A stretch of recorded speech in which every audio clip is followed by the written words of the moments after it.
East Tennessee State University has had a museum on its campus actually for a really long time. Starting in the 1930s, a history professor by the name of Maxine Matthews sent her students out into the community to gather oral histories and to do interviews, and then they started collecting artifacts. And those artifacts were held in the library in the 1930s, actually next door in what it was known as the Old Sherrod Library. They gathered artifacts through the years. President Sherrod was actually very involved in getting in the community and asking for donations for the historical museum, is what it was referred to. And then in 1960s, B. Carroll Reece passed away, and his wife, Louise Reece, approached the university and promised to give the university all of B. Carroll's memorabilia and documents if they would build a museum in his honor. So she took on a campaign to raise money, and with those funds, this building was renovated and opened in 1965 as a dedication to the memory of B. Carroll Reece. And at that time, the historical collection that was in the library moved into this building. And also about the same time, the art department had classes here at the Reece Museum, and we had a Friends of the Reece Museum organization that was very involved in collecting artwork from all over the world and bringing it here to the Reece. And that's how we've become known as a history and an art museum. The collection consists of 22,000 artifacts. We have, like I said before, a lot of agricultural and farm equipment, a lot of things locally and regionally, coverlets and textiles, plows and spinning wheels. But we also have a wonderful art collection. We have Salvador Dali prints, we have a Pablo Picasso, we have works from South America, we have a wonderful set of prints from internationally known artists.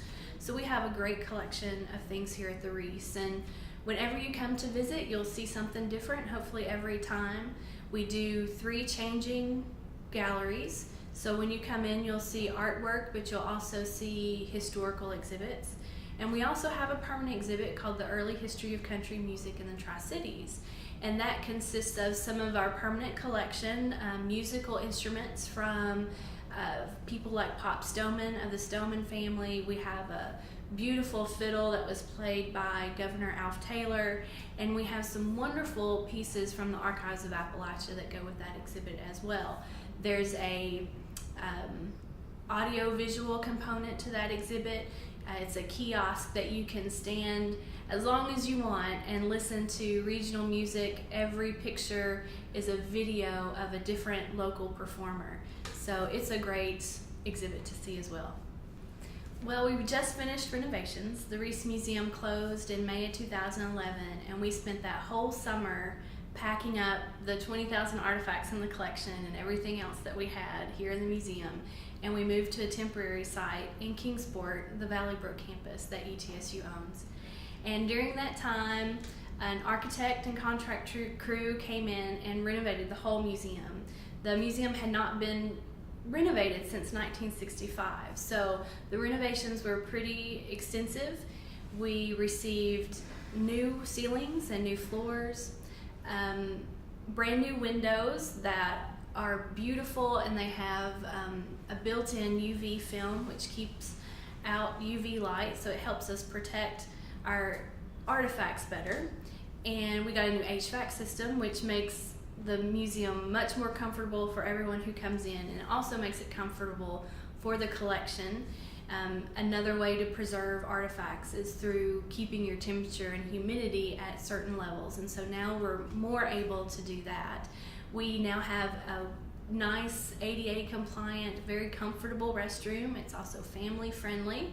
We have a new elevator and 2 new exits. One is a fire and safety exit, but the other one is a handicapped accessible exit in the back of the building. So again, it makes it a lot easier on our visitors as they come in. So those are some of the upgrades that we received, and as a part of that, we decided to go ahead and upgrade our security system. So when you come into the museum, you might see little cameras in the ceiling, and so we've upgraded our security camera system and our alarm system. So we're very excited about all these new improvements to the museum. With reopening, we've got some great new hours. We're more accessible to the public. We're open Tuesday, Wednesday, and Friday from 10 to 4. We're open late Thursday nights, so 10 a.m. to 7 p.m., and then on Saturdays, 10 to 3. So hopefully more people from the community will venture on campus and come through the doors. Also, we've got a great new volunteer crew, and we're looking for students who are interested in getting museum experience. We're also looking for people who may be retired school teachers or professionals who are interested in getting some museum experience and helping us out as well. So we've got a lot of new things going on at the museum, new programming. You can check out our website to see what's going on, and also our Facebook page.